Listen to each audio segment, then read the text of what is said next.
James Gunn's DCU reboot is shifting gears, with Jason Momoa leaving Aquaman behind to play Lobo in Supergirl. This bold recasting shows Gunn isn't against keeping old DCEU actors, but reimagining them in new roles. Naturally, fans now wonder if Ben Affleck could return as Batman. Since Affleck's arc felt unfinished, many speculate about a potential Batman-Lobo clash, a matchup with strong comic book roots that could electrify the new DCU. But stepping back for a moment, if there's one Batman story that could finally tie all these loose threads together and give Affleck's version a proper send-off, it's The Dark Knight Returns. Frank Miller's classic isn't just a fan favorite, it's almost tailor-made for Affleck's interpretation. Because his Batman was older, scarred by years of fighting, and full of the kind of grit you'd expect from a hero who's already been through hell. In that story, Bruce Wayne comes out of retirement for one last battle, and the tone matches perfectly with the groundwork Zack Snyder had already laid. It could have also pulled in abandoned threads like Jared Leto's Joker, the Nightmare timeline, or even Deathstroke, who was meant to headline Affleck's canceled solo movie. Speaking of the Joker, Leto's take is still one of the most divisive things to come out of the DCEU. His version in Suicide Squad felt off to a lot of fans. Too many tattoos, too much style over substance, and not enough of that unpredictable charisma that makes Joker so terrifying. But then, Snyder gave him a short but memorable scene in his cut of Justice League, and suddenly, people saw what he could do if handled differently. The disturbing dialogue between him and Batman in that nightmare vision gave us the twisted relationship that had been missing. If Leto leaned into that manipulative, psychological side of the character in a Dark Knight Returns adaptation, it could actually redeem his Joker in a big way. Of course, one of the greatest what-could-have-been stories in superhero cinema is Affleck's canceled solo Batman film. He wasn't just going to star in it, he was supposed to write and direct as well. And with Joe Manganiello set to return as Deathstroke, the hype was real. Early test footage even teased the character's armor. But once the movie fell apart, fans were left with nothing but speculation. If Gunn and DC ever revisited The Dark Knight Returns, they could easily fold in elements from that scrapped script. Maybe Deathstroke shows up for one final clash, or maybe the darker, more grounded tone Affleck envisioned gets carried through.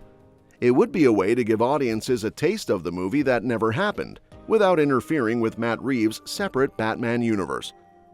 Another dangling thread is the nightmare timeline Snyder teased across his films.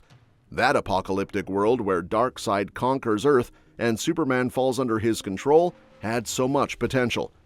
The Snyder Cut gave us glimpses of Batman leading a desperate resistance, but that storyline was never given the chance to truly unfold. A Dark Knight Returns-inspired film could revisit that future or even show how Bruce sacrifices himself to prevent it from ever happening. Either way, it would give meaning to those teases instead of letting them remain half-finished ideas. And then there's the mystery of the murdered Robin. In Batman vs. Superman, fans saw that haunting suit spray-painted with Joker's taunt, but the story behind it was never revealed.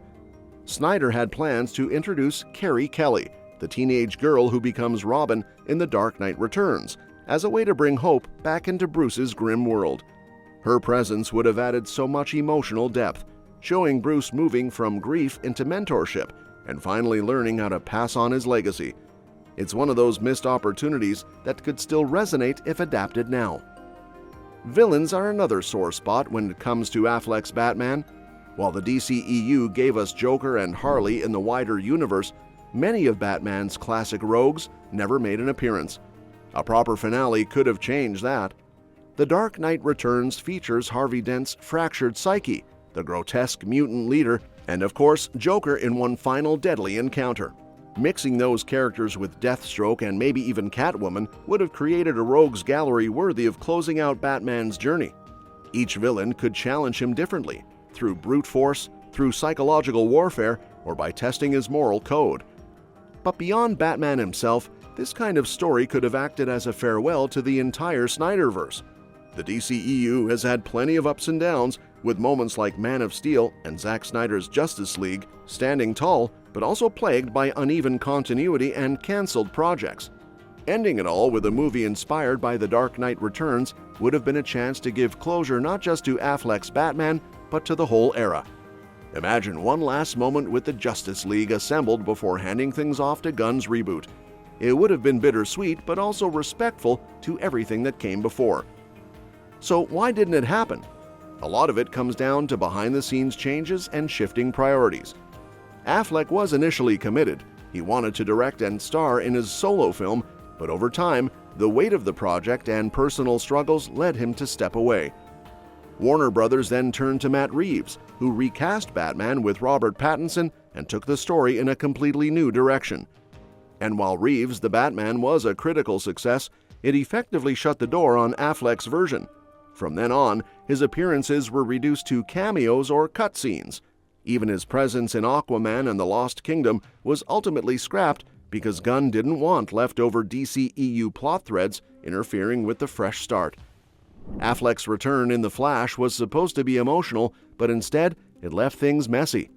His action scenes were great, but his heartfelt talk with Barry Allen struck a chord. But the film's ending with George Clooney as Bruce Wayne completely muddied the waters. Rather than closing Affleck's arc, it left fans scratching their heads.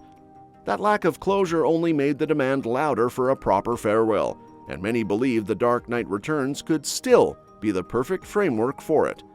Meanwhile, Gunn's new DCU is moving forward with The Brave and the Bold, which introduces a new Batman who's already a father to Damian Wayne. That means this version of Bruce is experienced but not as worn down as Affleck's.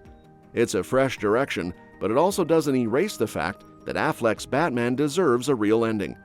And since Lobo is now confirmed in the new universe, the idea of him butting heads with Batman, whether through a multiverse crossover, flashback, or cameo, remains on fans' wish lists, because watching Batman's tactical genius collide with Lobo's sheer chaos could be incredible on screen.